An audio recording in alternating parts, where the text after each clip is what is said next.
Merci. Ouvrons directement alors nos Bibles dans Daniel chapitre 3. Daniel chapitre 3, nous lisons à partir du 27e verset jusqu'au 30e. C'est une lecture un peu longue.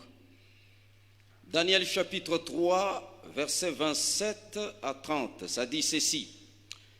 Les satrapes, les intendants, les gouverneurs et les conseillers du roi s'assemblèrent. Ils virent que le feu n'avait eu aucun pouvoir sur le corps de ces hommes, que les cheveux de leur tête n'avaient pas été brûlés, que leurs vêtements n'étaient point endommagés et que l'odeur du feu ne les avait pas atteints. Nebuchadnezzar prit la parole et dit: béni soit le Dieu de Shadrach, de Meshach et d'Abednego, lequel a envoyé son ange et délivré ses serviteurs qui ont eu confiance en lui et qui ont violé l'ordre du roi et livré leur corps plutôt que de servir et d'adorer aucun autre Dieu que leur Dieu. Voici maintenant l'ordre que je donne. Tout homme à quelque peuple, nation ou langue qu'il appartienne, qui parlera mal du nom de Shadrach, de Meshach et d'Abednego, qui parlera mal du Dieu de Shadrach, de Meshach et d'Abednego, sera mis en pièces et sa maison sera réduite en un tas d'immondices, parce qu'il n'y a aucun autre Dieu qui puisse délivrer comme lui. Après cela, le roi fit prospérer Shadrach, Meshach et Abednego dans la province de Babylone. Amen. Prions. Seigneur, c'est ta parole, parle à nous maintenant. Nous voulons que toi seul, tu nous approches et que ta parole soit une sémence qui produira beaucoup de fruits en nous. Merci Père, parce que tu feras au-delà. Au nom de Jésus-Christ. Amen. Merci, nous pouvons nous mettre. En fait, nous continuons avec nos enseignements de la semaine, avec notre grand thème, la marche avec le Seigneur, mon roi. Hier, on a fini de parler sur le sous-thème, le Seigneur nous forme pour vaincre la tentation. Donc, le Seigneur nous a déjà équipés. Nous n'avons pas d'excuses. Nous sommes là pour vaincre les différentes tentations. Et en cela, il y a de l'assurance dans 1 Corinthiens 10, 13. Je paraphrase, ces versets nous montrent que nous ne serons jamais tentés au-delà de nos forces. Donc, le Seigneur est toujours fidèle pour nous ramener à la victoire de la tentation. Et les tentations font partie de notre vie courante, de notre vie quotidienne. Mais à chaque victoire, Dieu nous couronne toujours. Nous avons des couronnes en rapport à la victoire ou aux différentes victoires de la tentation. Alors, aujourd'hui, notre sous-thème, c'est faire les sacrifices de l'obéissance pour plaire au Seigneur. Faire les sacrifices de l'obéissance pour plaire au Seigneur. Autrement, on pouvait dire faire le sacrifice de l'obéissance pour prouver que Jésus est réellement Seigneur. Il marche avec nous. Alors, le sacrifice de l'obéissance, ce n'est pas aussi moindre. Vous savez, quand on a toujours dit « obéissez à l'Éternel Dieu », quand c'est la parole, quand c'est la théorie, tout le monde peut capter la théorie d'obéir. Mais la pratique d'obéir, c'est là que les Romains s'empoignèrent. C'est là qu'il y a des difficultés et c'est là qu'il y a des problèmes. Mes frères et sœurs, nous devons savoir que pour être des chrétiens matures, qui prouvent que Jésus est Seigneur, des chrétiens qui prouvent que Jésus est roi, il faut coûte que coûte vouloir ou pas, nous sommes obligés de faire les sacrifices, d'obéir à Dieu, d'obéir au Seigneur Jésus. C'est un sacrifice parce que ce n'est pas facile. Ça coûte. Et même nous avons dit au courant de la semaine, tout ce qui est précieux, tout ce qui coûte cher, ça a un prix à payer. Lorsque nous payons ces prix, et alors nous plaisons au Seigneur. L'obéissance, quand nous obéissons à Dieu, ce n'est pas pour l'avantage de Dieu, c'est pour notre propre avantage. Parce que dans l'obéissance, en tout cas, nous attirons plus particulièrement et profondément l'attention de Dieu. Nous allons parler de nos trois frères dans le livre de Daniel ici que nous avons lu. Il s'agit de Shadrach, Meshach et Abednego. D'abord, nous venons de lire dans le livre de Daniel, un livre qui se subdivise en deux parties. La première partie, c'est du chapitre 1er au chapitre 6, une partie bien sûr autobiographique, là où l'auteur parle de lui et de ses compagnons. Ils essaient de décrire ce qu'ils ont vécu au niveau de Babylone. Et la deuxième partie, chapitre 7 jusqu'à la fin, ce sont des visions des temps de la fin ou des suprématies de la nation et comment est-ce que Dieu, à la fin des comptes, va écraser tout règne et lui-même régner sur tout à la fin.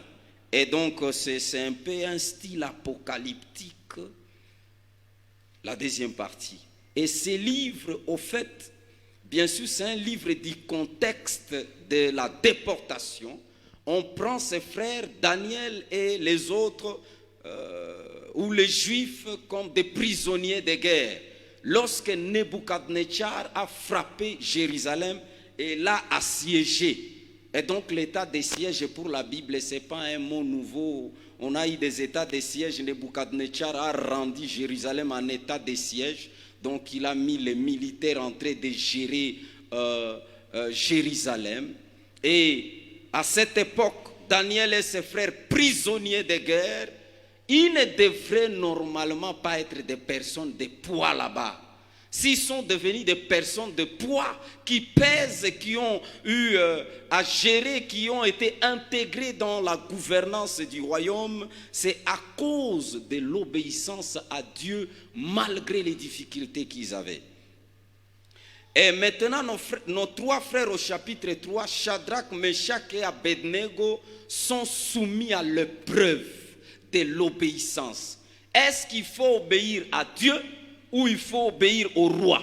Je note bien qu'au chapitre 2, ce même roi Nebuchadnezzar, après que Daniel ait eu interprété le rêve du roi, le roi qui était vraiment émerveillé par cette interprétation du rêve va maintenant donner la troisième place à Daniel dans le royaume de Babylone. Mais aussi, Daniel va réclamer, non, je n'ai pas prié seul. Roi, tu me donnes la troisième place. Mais j'ai mes frères avec qui j'ai prié. Oh, tes frères sont où? Shadrach, Meshach et Abednego, gouverneur.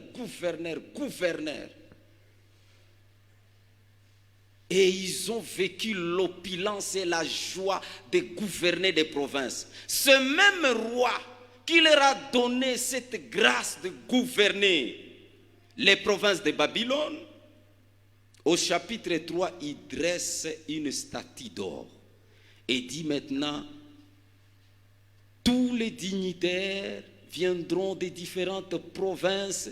Il a choisi des cadres pour venir adorer sa statue d'or.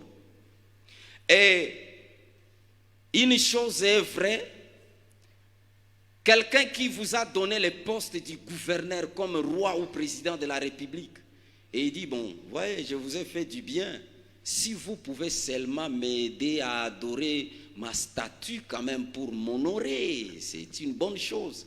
Alors que ses frères ont appris que ils n'auront pas un autre Dieu que le Dieu d'Israël.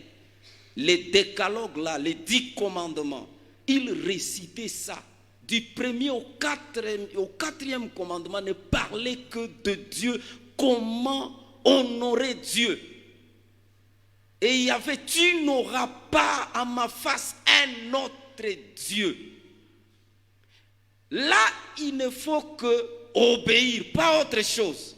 Et ils ont saisi cette loi de Dieu. Malgré que prisonniers de guerre, ils savent que toutes les grâces qu'ils trouvent, c'est à cause de leur Dieu. Alors, ils doivent l'honorer même au point de mourir. Même au point de sacrifier leur propre corps en envie de donner gloire à Dieu. Et alors, le roi Nebuchadnezzar dresse la statue d'or et c'était un grand stade qu'on a préparé. La statue d'or était devant et tout le monde qui était là, c'était un grand public. Au son de la trompette, de la harpe, du psalterion, les instruments de musique de l'époque, lorsque ces instruments retentissaient, tout le monde s'est prosterné. Et ce grand stade-là, quand tout le monde s'est prosterné, vous savez, quand des millions de personnes se prosternent, ça donne une esthétique quelconque. Alors qu'il y a 3 frères qui s'étaient mis, bien sûr, ensemble, Shadrach, Meshach et Abednego, ce sont eux seulement qui détruisent et qui donnent disharmonie à cette esthétique. Et tout le monde se pose la question, nous sommes prosternés. Qui là, le 3 là, qui reste debout? Alors que Nebuchadnezzar, c'est un roi qui était très colérique. Si on dit que vous vous fâchez comme le roi Nebuchadnezzar, regrettez. Parce qu'il s'est fâché très mal, il était très courroucé. Et il était prêt à détruire les gens à tout moment. Même son langage est là de dire, je mettrai vos maisons en pièces. C'était très près, il pouvait vous brûler. Et le public constate que les 3 frères sont debout. Ils vont courir directement chez le roi, à la cour royale. Mais roi, nous tous nous adorons la statue d'or que tu as dressée là. Mais il y a 3 personnes, ces importés de Babylone ici, et d'Israël. Ces prisonniers de guerre n'obéissent pas à ton ordre. En plus, ils ne veulent pas adorer tes dieux. Et ils ont refusé de se prosterner devant la statue que tu as dressée. Nebuchadnezzar dit, bon, allez vite m'appeler ces gens.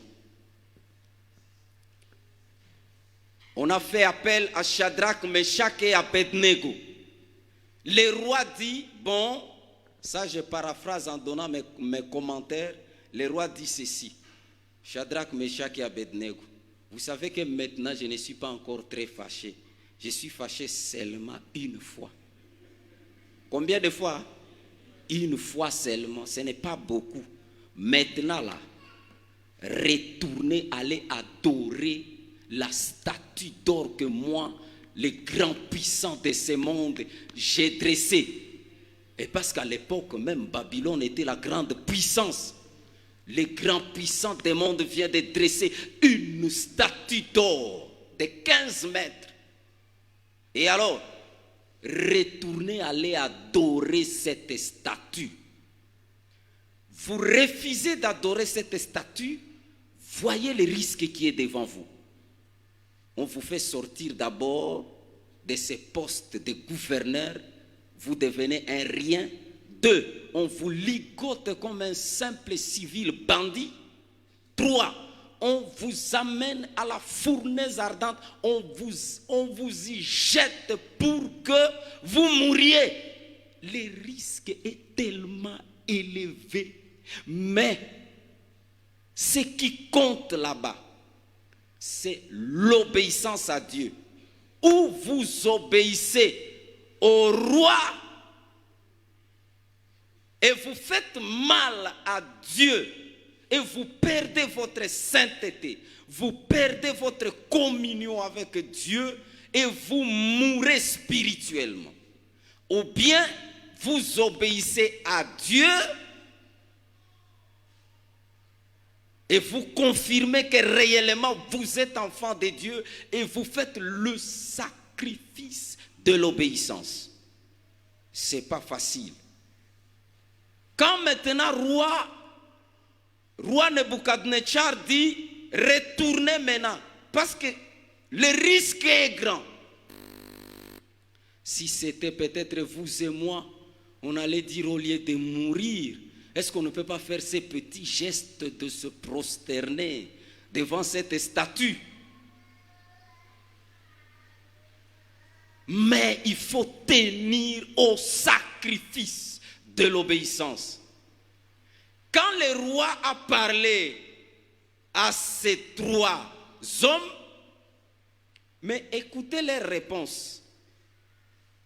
Là, je suis dans 3 versets 16 jusqu'à 18.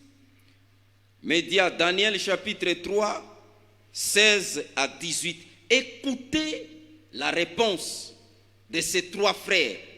Parce que le roi d'abord était très méchant. On a peur de lui.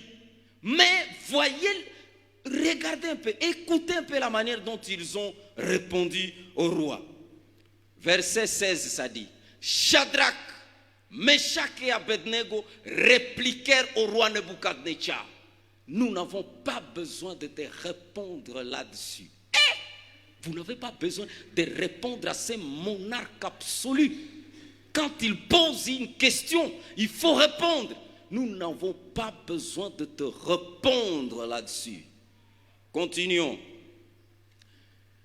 Voici, notre Dieu que nous servons peut nous délivrer de la fournaise ardente et il nous délivrera de ta main, ô roi. J'aime encore le verbe pouvoir qui est au début du verset 17 là. Voici, notre Dieu que nous servons peut nous délivrer. Ça veut dire quoi? Nous lui donnons le pouvoir. S'il veut, il nous délivre. Mais s'il ne veut pas, nous allons brûler comme des camondélés à sa gloire. Aïe, aïe, aïe, j'ai dit, quel degré de foi, quel degré de sacrifice. C'est là que Jésus pose la question à ses disciples. Lors du retour du Fils de l'homme, trouvera-t-il vraiment la foi de telle manière dont il parle? La foi. Ils sont prêts. Il dit, si notre Dieu veut, il nous guérit de ta fournaise. Et s'il ne le veut pas, nous brûlons comme de la viande à sa gloire. Quand j'ai lu ça, j'ai dit, mon Dieu, nous là, nous avons quelle foi. Les degrés de notre sacrifice à Dieu. Et ils sont en train de répliquer à un roi très méchant. Tout le monde frissonne devant Nebuchadnezzar. Alors, donc, on continue, on dit, il dit, voici notre Dieu que nous servons, peut nous délivrer de la fournaise ardente. Et il nous délivrera de ta main, ô roi. 18. Sinon, sache, ô roi, ils sont très clairs dans la réponse. Quoique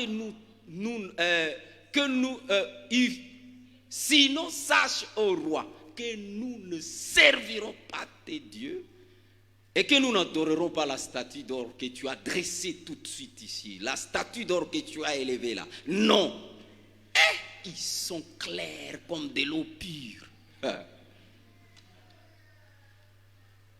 Et après cette réponse, la colère du roi se multiplia par 7. Il dit, vous là, face à face devant moi comme ça, vous allez voir. Là, la colère s'est multipliée. Et les commandos venaient prendre pour moi ces gens. Et à cette époque, à l'époque du roi Nebuchadnezzar, les militaires les moins élancés étaient 1,80 m. Vous êtes des petits là, vous ne serez pas des militaires. Ça, c'est les militaires les plus petits. Il y avait des Goliaths à l'époque qu'il a cherché parce qu'il était la grande puissance. Un militaire baobab, mais il vous prend comme ça, vous êtes comme un dazi de 300 francs entre ses mains. Et puis il recommanda à son entourage, chauffez la fournaise 7 fois plus que d'habitude. Parce que ces gens veulent blaguer avec moi, mon pouvoir. Et si la fournaise était chauffée, par exemple, à 200 degrés, il fallait chauffer ça à 1400 degrés. Ils ont fait vraiment le déboisement de la ville.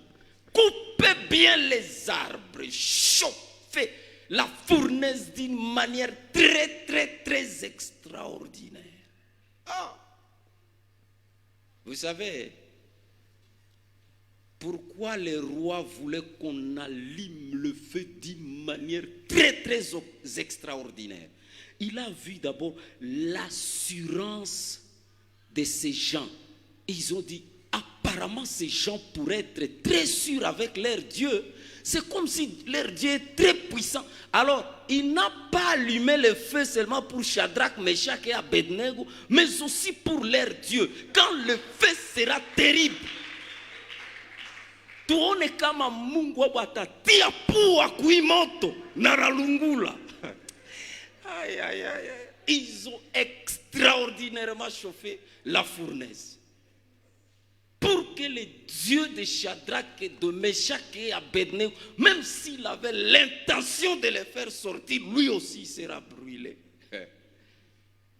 Moi j'ai dit non, les humains vraiment, ils ont une pensée très très limitée. Vous voulez brûler le Dieu qui a allumé le soleil. Les scientifiques ont dit que le soleil a une chaleur de 20 millions de degrés Celsius. Et puis c'est une grande étoile. Le soleil est plus grand que la terre 1 300 000 fois. Si ça tombait sur cette terre, ça va l'écraser et vous ne trouverez même pas sa poussière. Quand Dieu allume un tel feu, or le soleil c'est parmi les étoiles banales de l'univers. Il y a d'autres étoiles, vous prenez le soleil, vous multipliez par 50 et il chauffe encore plus que le soleil terriblement. Quelqu'un qui allume de tels feux, vous prenez des eucalyptus, vous coupez des cyprès pour lui allumer le feu.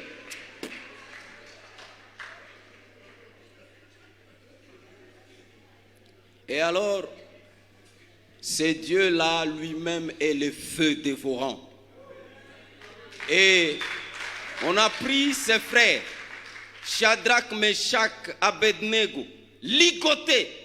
Les commandos là, les prennent avec beaucoup de brutalité. Vous savez, dans notre foi, nous avons toujours tendance de dire à Dieu, devant de telles situations, une grande épreuve comme ça, tu dis à Dieu, au lieu que j'atteigne cette épreuve, fais que ces militaires changent même des décisions. Entre dans le cœur du roi, on va me jeter dans cette fournaise. Tu as peur de la fournaise alors que Dieu te dit, non, si j'ai changé leur décision maintenant, ils vont croire que je ne suis pas puissant. Je t'attends dans la fournaise, tu vas tomber dedans. C'est là que je vais intervenir. Il y a d'autres épreuves dans la vie. Vous voulez que Dieu vous fasse échapper de ça, mais il vous dit, non, entrez là-dedans, tu vas me trouver dans l'épreuve. Et alors, mes frères et sœurs, on prend Shadrach, Meshach et Abednego, on les ligote, on les amène. La fournaise est extraordinairement chauffée. Et quand on les amène, on les jette dans le feu. Ces pombas de commandos, ces genres de Goliath meurent par le feu, par la chaleur du feu. Alors que ces simples civils, quand on les jette dans le feu, un seul travail ce feu a fait, c'est de couper les liens. Les liens étaient déjà coupés, ils commencent à se promener dans le feu. Ah bon? Nina baba yangu asiyeshindwa kamwe. Là, il se promène dans le feu. Et au lieu qu'il soit 3, ils deviennent à 4. Et le roi Nebuchadnezzar, inquiété, voyant comment son travail a été rendu terre à terre, pose la question à son entourage. Mais n'avons-nous pas jeté 3 personnes dans ce feu? Comment deviennent-ils à 4? Qu'est-ce qu'il y a eu? Et tout l'entourage lui dit: roi, certainement, nous avons jeté 3 personnes. Là où la 4e est venue, nous ne savons pas. Et Nebuchadnezzar même dit: et le 4e ressemble au Fils de Dieu. Ils sont très étonnés. Et puis le roi lui-même, très inquiet, il se met debout à l'extérieur de la fournaise là-bas. Il dit quoi?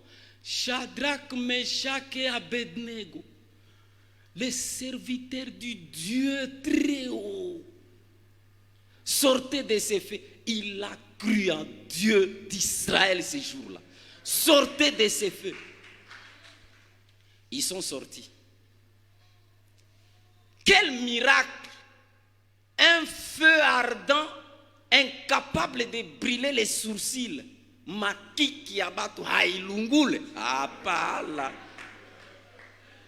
Même l'odeur du feu sur les vêtements, il n'y en avait pas. Dieu a prouvé que celui qui lui obéit n'aura jamais honte. L'obéissance paye bien. L'obéissance paye bien. On aura la Sainte Seine tout de suite là. C'est Christ qui a dit: faites ceci en mémoire de moi. Si vous n'obéissez pas à ça, vous voulez quoi? Vous voulez quoi? Qu'est-ce que vous voulez? L'obéissance, le sacrifice de l'obéissance paye. Lorsqu'on dit la mission, nous avons besoin de vos contributions à la mission, l'évangile.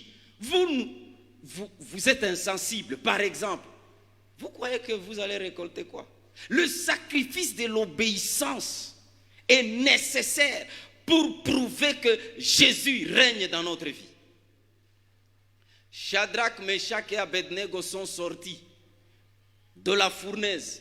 C'est à partir du verset 27 là où nous avons lu. Les satrapes, les intendants, les gouverneurs, les conseillers du roi, les gens se sont assemblés pour venir voir ces grands miracles. Un miracle produit par Dieu parce que ses serviteurs ont obéi. Une seule chose je veux vous rappeler, mes frères et sœurs. Pour découvrir la capacité illimitée de Dieu, faites les sacrifices de l'obéissance. Vous allez voir de quel bois Dieu se réchauffe. Il ne peut jamais vous abandonner. Et quand ils sont sortis de la fournaise, le roi Nebuchadnezzar va prendre son stylo pour rédiger un décret.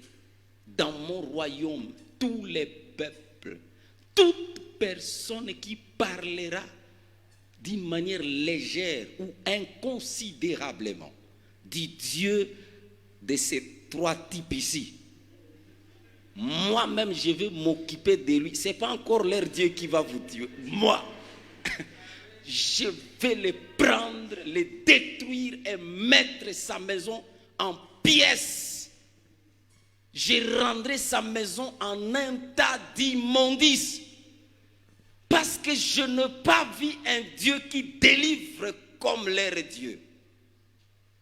Il y a eu une nouvelle loi entrée dans un royaume des païens pour les dieux d'Israël à cause du sacrifice de l'obéissance, à cause du sacrifice de la bonne conduite.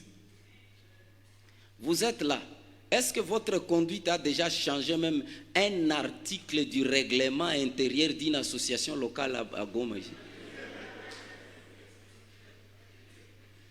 Est-ce qu'il y a un article des statuts des associations locales que tu as transformées par ta conduite, et toute l'assemblée générale de l'association dit, à cause de cette conduite, nous changeons tel article à cause de telle maman qui a prouvé d'une très bonne conduite. Il n'y en a pas. Et il y a des gens qui croient que lorsqu'ils font les sacrifices de l'obéissance à Dieu, ils vont perdre. Détrompez-vous. Même Shadrach, Meshach et Abednego, qui étaient devant une épreuve où ils devraient perdre les postes du gouverneur, ils devraient perdre leur vie par le feu, mais ils n'ont rien perdu dans tout ça. Et après, le roi dit non, non, vous méritez vraiment, vous méritez tout ce que vous aviez. Retournez dans vos postes. Vous avez un Dieu puissant. Moi aussi, je crois. Est-ce que tu vas faire croire aux païens par ton sacrifice de l'obéissance? Aujourd'hui, là, mes frères et sœurs, des gens qui vous tombent dans le péché à cause d'un petit rien. Des jeunes sœurs à l'église qui tombent dans le péché à cause de l'aide de beauté de 1500 francs. Des gens qui vendent les temples de Dieu, des femmes chrétiennes qui donnent leur corps au chef pour protéger les boulots. Des gens qui se prostituent pour rien. Et chaque jour, ils se disent des chrétiens. Comme un papa Bounia qui fréquente une église protestante d'ailleurs, une église qui est bien assise dans les enseignements. Mais il dit quoi? Je vais prendre mon billet de CAA demain pour aller voir ma concubine à Kinshasa. J'ai dit, hein, quoi ça? Quelqu'un qui paye le billet d'un avion pour aller se prostituer à Kinshasa. Pourquoi nous n'arrivons pas à faire des sacrifices de sainteté? Des gens qui manquent l'obéissance, des femmes qui manquent de l'obéissance à leur mari. Femmes, soyez soumises. La soumission là, c'est un mot simple, mais son application, ça vous demande un sacrifice. Comme toujours, une voisine chez moi là, elle est de Kisangani, elle intimide son mari. Son mari va dire seulement un mot. J'ai dit, la femme, l'homme dit un mot, lui il est déjà au 80e. Et à tout moment, il peut vouloir qu'il se cogne avec son mari. Et plus grave encore, si la femme découvre qu'elle peut vous taper, vous n'avez pas de force. Chaque jour, vous aurez... Chaque jour, elle va vous battre. C'est très dangereux. Hein? Mais la Bible dit, femmes, soyez soumises. La soumission est un sacrifice. Marie, aimez vos femmes. L'amour, là, vous savez que les hommes savent que l'amour, bon, c'est un mot, mais ça pratique toute autre chose. Comment aimer, ça dépasse beaucoup d'hommes. Et à l'église de l'Éphèse, c'était le même cas. C'est pourquoi l'apôtre Paul a insisté là-dessus. Aimer, c'est aussi un sacrifice. Et alors, mes frères et sœurs, les sacrifices de la sainteté, parce que vous avez cru au Seigneur Jésus, il y a des gens qui se prostituent, ils font l'adultère, l'impudicité, et ils sentent que l'impudicité goûte. Mais nous, parce que nous avons Christ, nous allons dire oui, l'impudicité plaît au corps, mais au nom de Jésus, je n'accepte pas, je vais fuir l'impudicité. Il ne faut pas résister. Fuyez l'impudicité.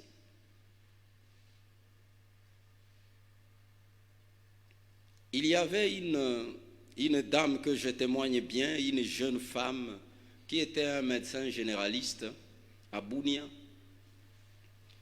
À cette époque-là, j'étais nouvellement marié, j'étais son voisin.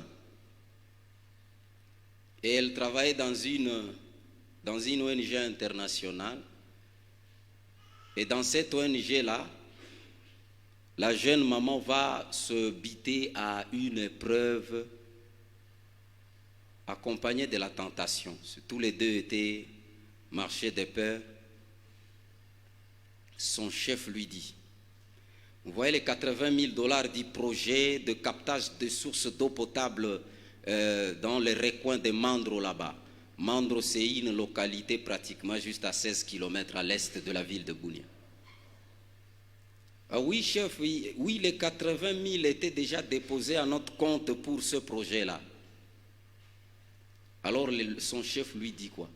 Tous ces 80 000, tu vas faire des faux documents et tu justifies ces 80 000. 30 000 d'abord t'appartient. Et l'autre partie des 50 000, ça c'est pour moi, je vais voir combien j'ai fait sortir pour tromper ces autres petits ici. Parce que la femme là était comptable et financier. Et la femme dit, comme Jésus vit, ça je ne peux pas faire. Quoi? Je ne peux pas. Et le type donne la condition. Il dit, tu choisis entre les deux. Parce que tu as ton boulot ici, tu veux blaguer avec nous. Il faut savoir comment protéger les boulots en respectant les chefs. Obéissez au chef selon les seigneurs, pas selon n'importe quoi, parce que seulement il est chef, vous êtes derrière lui. Non. Tu choisis entre les deux. Soit, à cause de Jésus, tu suis Jésus, tu laisses ses bureaux. Va chez Jésus et tu laisses les boulots, tu laisses aussi ton salaire de chaque mois là, c'est coupé, tu laisses aussi les 30 000 que je t'ai proposé et que Jésus te donne tout ça. Ou bien tu acceptes mon ordre, tu as les 30 000, tu restes au boulot, ton salaire chaque mois et puis tu continues à avoir des avantages de ces boulots. Je te donne 48 heures. Et la femme a dit, oui, je n'ai pas raisonné. 48 heures après, dit, à cause de Jésus, je laisse, je ne t'amènerai ni au parquet, je ne t'accuserai nulle part. Je laisse. Si c'est pour obéir à mon Dieu, oui, d'accord. Elle a tout laissé à cause de Jésus. Et nous là, souvent, si vous pouvez refuser 30 000 à cause de la droiture, n'est-ce pas, après tu vas dire à Dieu, non Dieu, j'ai refusé 30 000, donne-moi 100 000 tout de suite. Alors que toi, tu as le rôle d'obéir et de faire la volonté de Dieu, même s'il ne te donnait rien. Elle est retournée à la maison. Elle arrive dans son église locale pour trouver les mamans. Les mamans qui portent les pagnes de mi-Christ ou Basali mi-Indala. Les mamans, j'ai eu un problème, une tentation et une épreuve. Il y a eu ceci, il y a eu ceci. Ces mamans disent, oh, tu es vraiment stupide. Dieu t'a donné l'occasion de gagner. Non, Dieu ne donne pas l'occasion comme ça. Faites attention.